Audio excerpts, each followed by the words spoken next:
Да. Това сме ние за 9 месеца. Днес напускаме Ломбок и летим за Куала Лумпур. Отиваме към летището. Заминаваме за България. Част 1. Имахме си нашия лек сутрешен така напрежение. Вече всичко е наред и сме готови да тръгваме. Край на съобщението. Първа цел за деня постигната. Вече каснахме в Куала Лумпур. Сега Трябва да стигнем до Сингапур. Някакси. Преди това трябва да пикаме да ядем. какво се случва в Ореш, кажеш ли? Да, ще се опитаме да си купим автобус, билет за автобус, който тръгва от летището в Куала Лумпур до Сингапур. И трябва да видим сега има ли изобщо такъв, устройва ли и цялото това неизвестно, което всъщност толкова много ни харесва. Включване от автобуса, но половина е нашия автобус, за който сме се запътили. Пак станаха разни разпори и от единия терминал на летището ги изпратиха на другия терминал на летището да си търсим късмета. Сега сме в едно облачче. Сме много гладни. А това сладни жадни, тишкия вечерова. И да, надявам се следващото включване да е от автобуса за Сингапур. Тук сме, очевидно, което е добрата новина. Още че не пътуваме за там, за където ще пътуваме. Точно преди половин час пред включване заявихме, че следващото ще бъде от автобуса за Сингапур, ами не е за Сингапур. Оказва се, че всички са пълни и потенциално до утре няма автобус. И затова трябваше да мислим бързо с Боримира.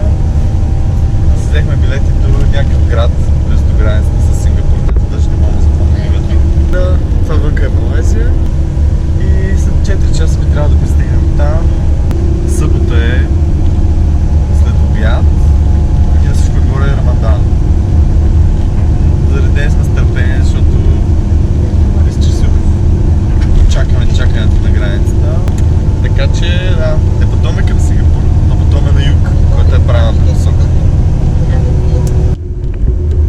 Още пътуваме. Пак пътуваме. Вече се изпътува пътуването, аз сме още на половината път.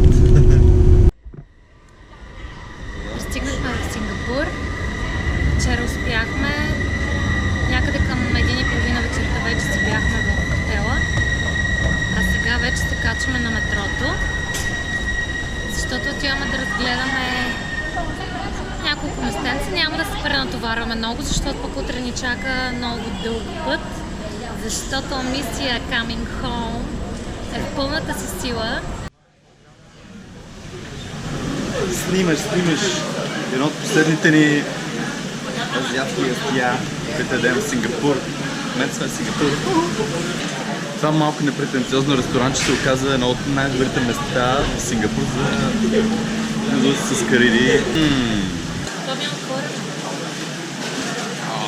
Голяма скоритова. Моя губа е прясна.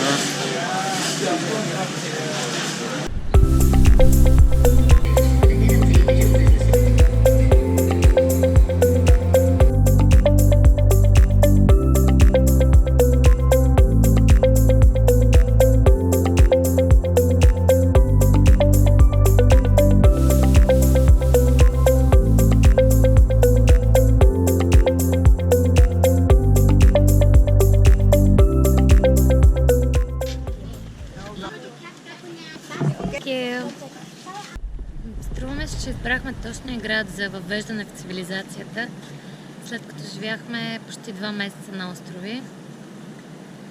Сингапур е уникален мегаполис, много модерен. Така че лека по лека навлизаме пак в тази реалност. Пихме кафе от машина, изпържихме си яйца, ядохме с вилица. Да пих вода от чаша, бе, хора. Порцеланова. Това за нас е събитие голямо. Добър вечер от нашата космическа капсула. Къде се намираме? Пътуваме в открития космос. Вън тихо, защото сме в нашия дом в Сингапур.